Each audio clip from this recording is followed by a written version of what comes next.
Like, I'm just here to make people laugh, bro. All right, yo, what's up, you guys? How you guys doing tonight? How dope was Sunny D, man? Like, let's give it up for my boys right here, dude. Like, those are my boys. Like, this guy here, Ryan, like, he's the whole reason I'm here. He invited me out here to do stand up for you, so what's about to happen, like, that's all his fault. Like, that's his to blame. Long hair, beard, right, got it. Okay, so Which one? y'all not gonna believe this, but I wasn't always this cool and like collected. In fact, I used to be really weird and awkward. I remember being 12 in 7th grade in a new school, and no one would talk to me, so I just kind of kicked it at the back of the cafeteria and talked to my mac and cheese. And that's how I earned my first nickname, the kid who sits in the back of the cafeteria and talks to his mac and cheese. Sweet. So, basically, I'm just gonna tell you guys stories about my dumb life because freaking I learn from my experiences. I make other people laugh. It's kind of a fair trade, you know, kind of fuels my ego. So, I'm gonna tell you guys a nice 15-minute set, and then Ian is gonna seduce you. Not seduce. Freaking what's serenade? Yeah, he's not gonna. No. Sorry, Ian. Wherever you may be in this world. Okay, sweet. So, all my stories are true. Like Scout's honor. Like, I used to be like. Actually, the only time I've heard someone say that, they were lying about something, and so Boy Scouts just haven't been the same about me. Like I used to be a proud Scout, yo. And like that's where I picked up this sick garb. Like I didn't just snatch it off some Boy Scout walking down the street. If that's what you're thinking. Like don't call the cops, please. But yeah, dude, I was just there minding my business. I was all excited because my mom gave me $5 because after the meet I was gonna get some ice cream. And so I'm just walking, and I feel the $5 slip out of my pocket. I'm not nervous, and I went to grab it, and this big kid just kind of like hurries, snatches it. I was like, hey, excuse me, man, I dropped that. And he was like, no, I dropped that. And it's hard to argue with that logic, but it's my freaking money. So I walked over to the Scoutmaster and I was like, yo, this guy robbed me. And he walked over to him, he was like, Jeremy, did you take George's money?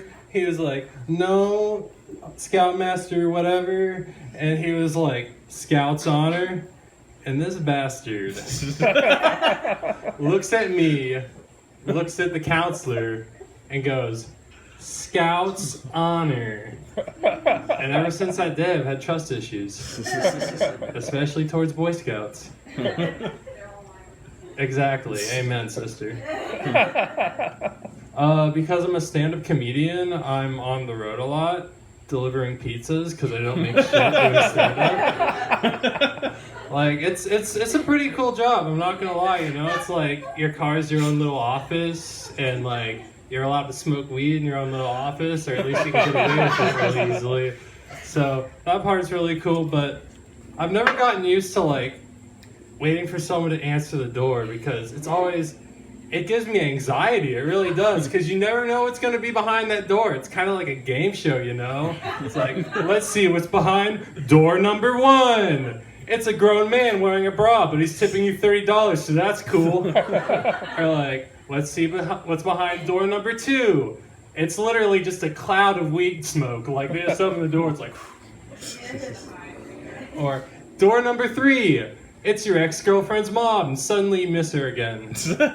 All 3 of which have happened to me in the past.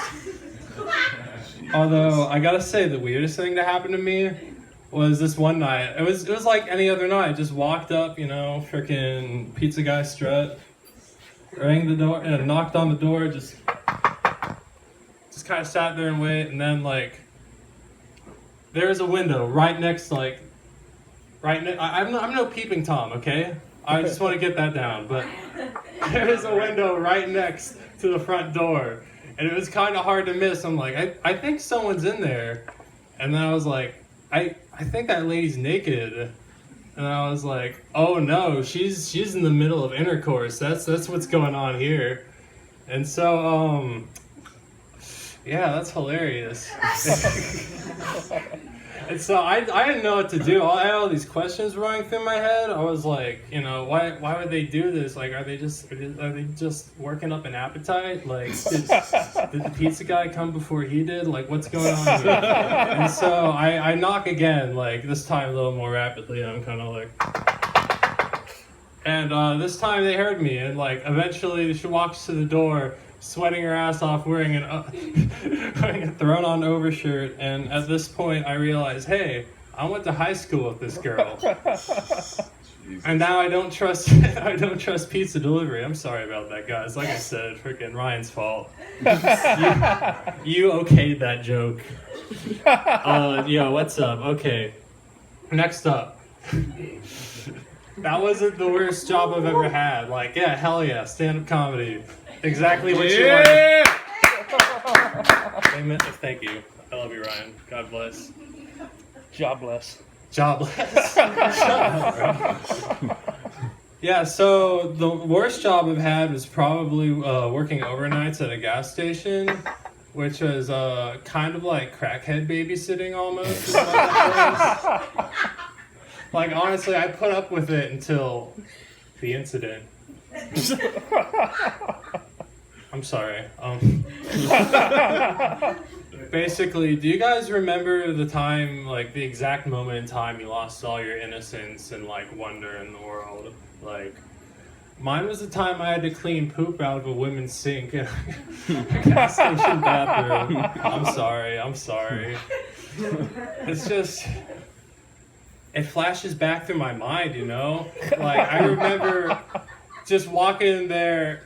It's just had this Nutella-colored fuck you staring at me in the face. I'm sorry. I just bought some Nutella the other day. I'm not going to eat it after that joke. So yeah, I run to I grab my coworker Angel. I'm like, hey man, I want to make sure I'm not tripping or anything. Can you just go in the bathroom and like see what's going on? And he's like, okay. And so he walks in there, and then like not even 10 seconds later, he just walks out like, hold up, okay, sweet. Thanks, Jason. And so yeah, what was I'm sorry. I love you guys. We love you. Like, I just want to get to the point, like, I'm not a dealer or anything, but I just want to get to the point where I'm a rich and famous comedian, so I don't have to put up with these jobs anymore.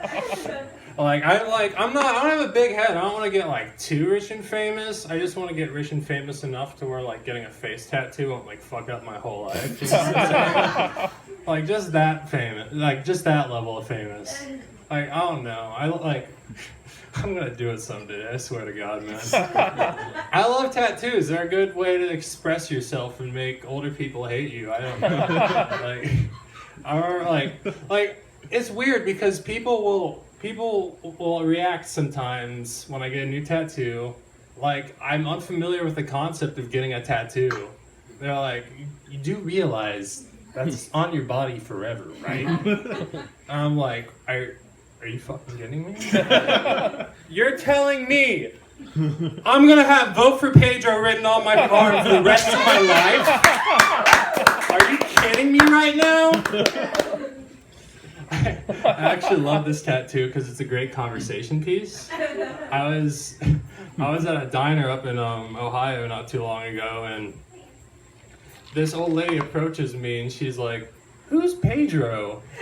And I'm like, oh, it's from a movie, Napoleon Dynamite, I don't know. And this lady just goes, oh, I'll vote for whoever as long as it's not a woman. And I was like, whoa. God. This lady saw a tattoo on some stone teenager that said, vote for Pedro. And her first thought was, fuck Hillary. That blows my mind, dude. God. God, old people scared. I mean, like, you guys are cool. No, I'm sorry. I'm sorry. Like, I'm gonna get my ass beat. Like I promise you. Like, I'm getting my ass beat in the Zen Garden. That's 10 minutes. You're out of here. What can you do about that? Oh, sweet. Well, like, I love old people. Actually, you guys are cool.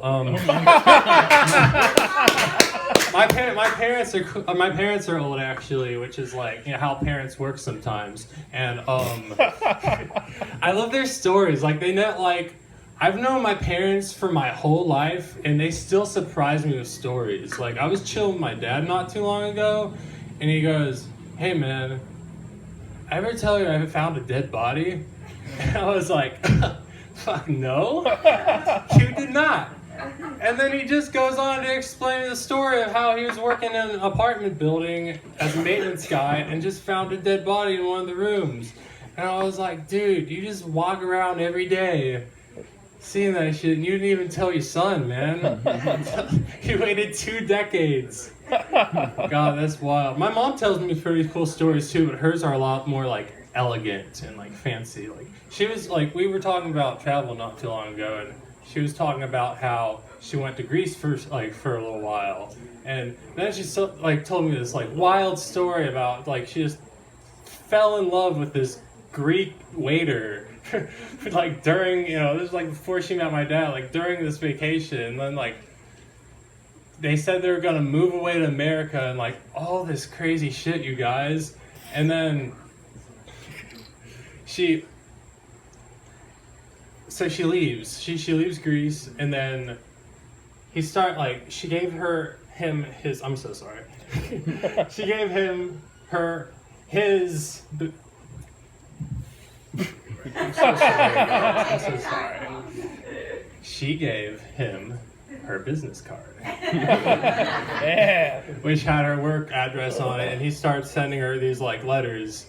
And she tells me, she's like, yeah, I still have those letters. And I was like, no way. And she like pulls out like, no, I'm not kidding. It took her like 5 minutes to locate like 20 letters, like address from Greece, all from this one dude, like who's got the hots for my mom. And that shit blew my mind. And I was like, and a couple of them were open. I was reading, and there's just these like super long guys. It was like crazy, man. It was so romantic. And I told her, I was like, so you got all these and you opened some of them and you never sent him anything back? And she was like, no.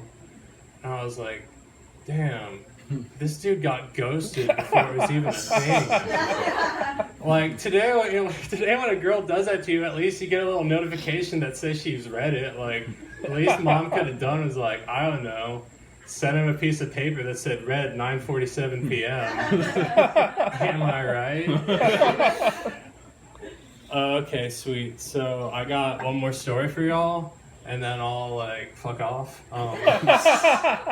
This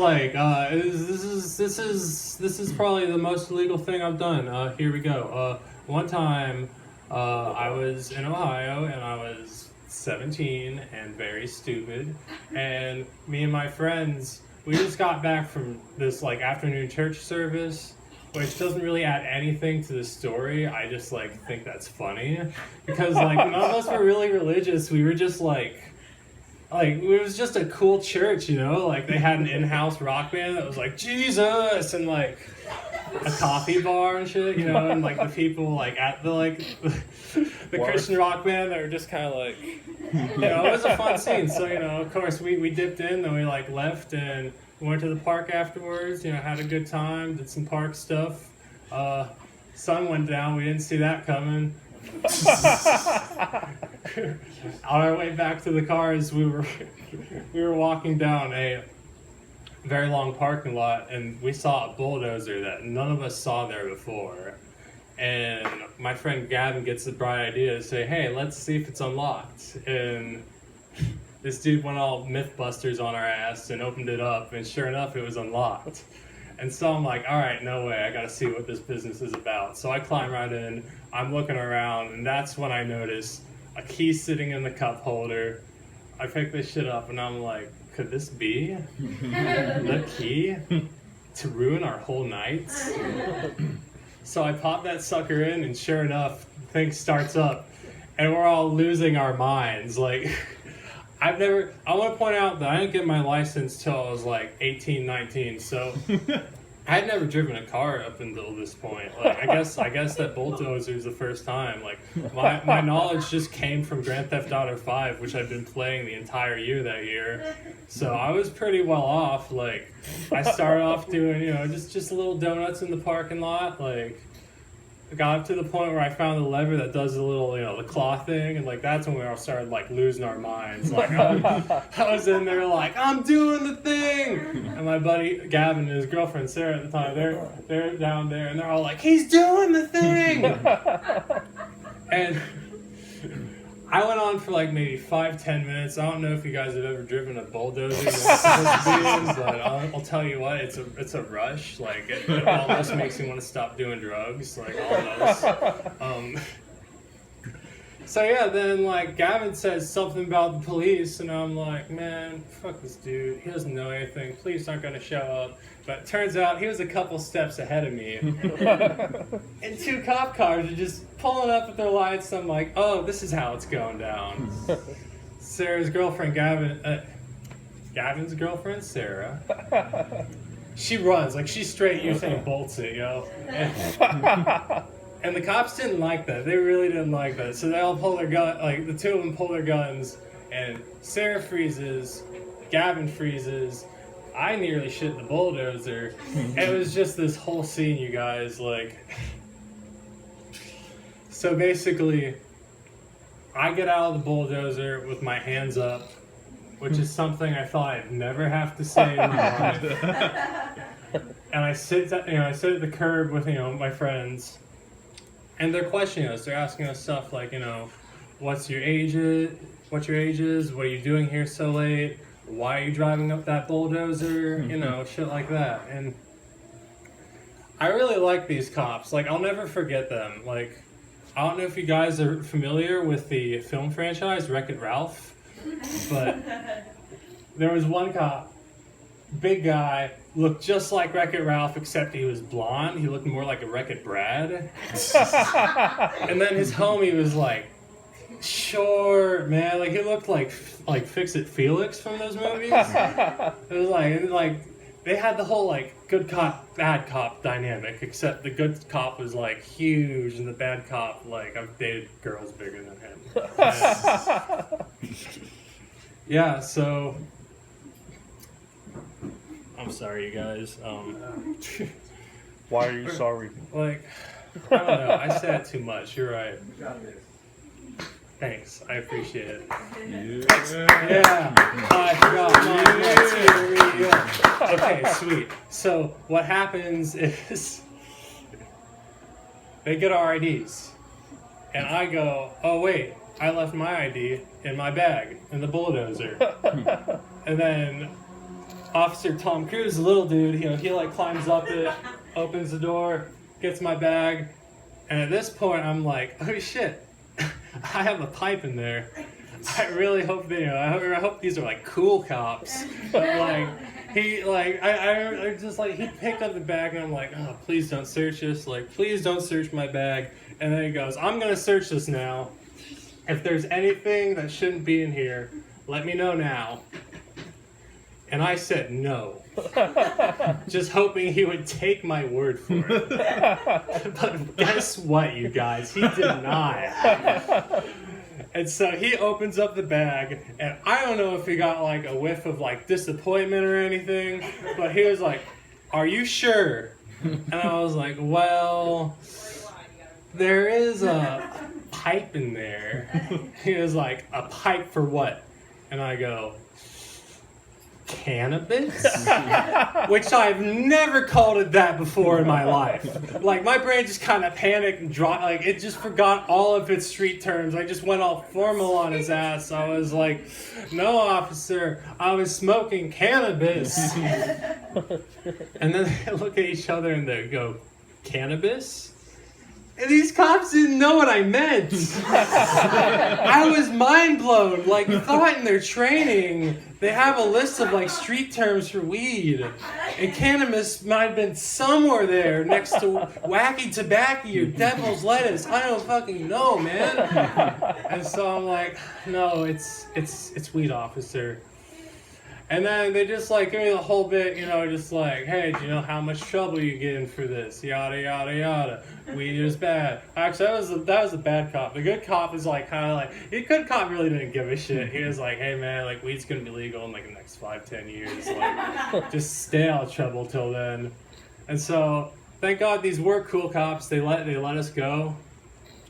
But as they were doing that, Tom Cruise got a look in his eye, you guys. And he looks down the pipe and he gets this grin on his face. He goes, "I'm gonna smash this." And then he power walks his ass down to the dumpster right there. And then the good cop asks me, "How much did that cost you?" And I was like, roughly like $35 maybe. And then I heard the sound of a grown man trying his best to break the glass pipe against the dumpster. That was Officer Tom Cruise. Anyway, yeah, those are my stories. Thank you guys so much. Y'all are